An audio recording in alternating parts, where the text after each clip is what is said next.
Hi!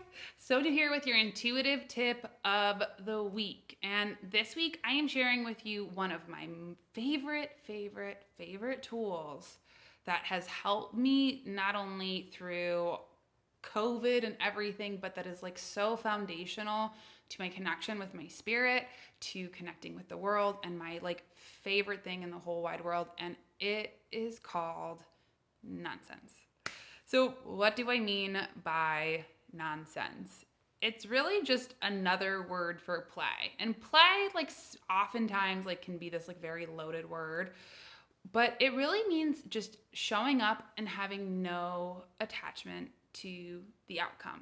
It means that we don't have to do it for an outcome. We just get to do it for fun. So, a few weeks ago, I was hanging out with my friend Lindsay. We had a socially distancing like pool date, and I went camping with my partner Lane. And I have been working and been like so much in Groundhog Day here in New Orleans. And I had a friend who told me about a cabin, and I randomly booked this cabin. And so our day comes, lo and behold, we're supposed to go to the cabin, and everything in me like didn't want to go. I was like, no, I have to stay here. I have to keep working. Like this feels strange. But we head out to the cabin, and it took a while for me to like unwind, but it was so important and such food for my spirit. We played music super loud and sang and danced. We sat by a river. We just goofed off and just were so silly for the point to be silly. And when I came back, I realized that that had been something that I hadn't been prioritizing in my life. And even in tiny sips, it's not that you have to go to a cabin and go on a big adventure, but even just finding little things that are fun. And when I was talking to my friend Lindsay, she was talking about how much of our world is organized around the outcome. You know, we make dinner because we're hungry. We go to bed because we have to like because we're tired. We work because we need to make money. But that there's a whole other part of us that gets ignored, and that's our play. And when we play, that's actually our availability and our connection to our intuition. You know, logic goes from A to B. Albert Einstein has a great quote that I love that says, logic will get you from A to B, but imagination will get you everywhere. And when we connect to our intuition as a deep place of listening with our hearts, listening with our bodies, listening to vibration, but not to words, what we're doing is opening up something that my mom taught me is called the third space.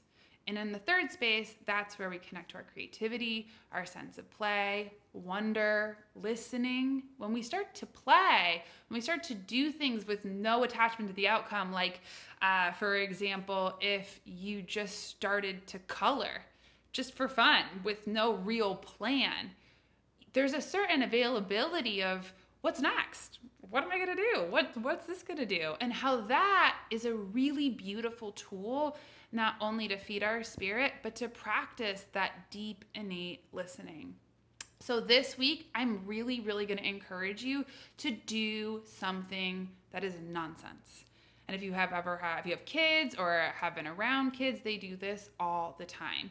And if you're somebody who really has trouble with this, I would say think about yourself when you were 5 or 6. What was something that you absolutely loved to do?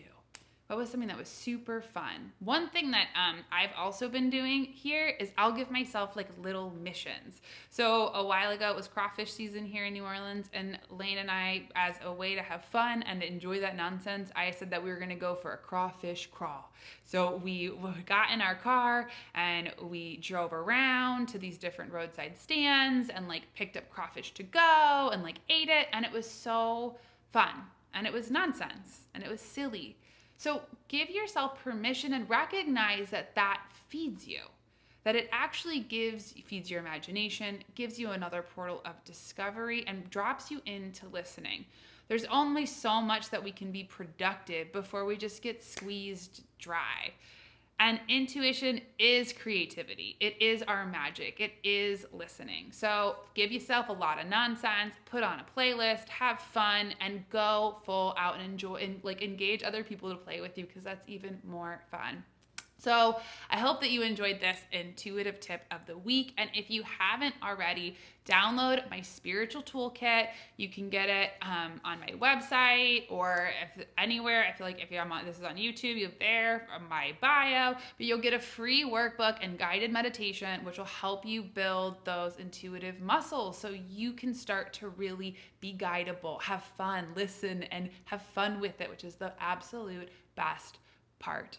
And if you haven't already, subscribe to my podcast. It's all related. It's a conversation with my mom and my sister, who are both intuitives, about what it's like to really live an intuitively guided, connected, magical life. And it is a blast. And we also share a tool every single week. So I hope to see you there. Leave me a comment. Let me know what you think. I love to hear from you more than anything. I'm sending you all my love. Bye.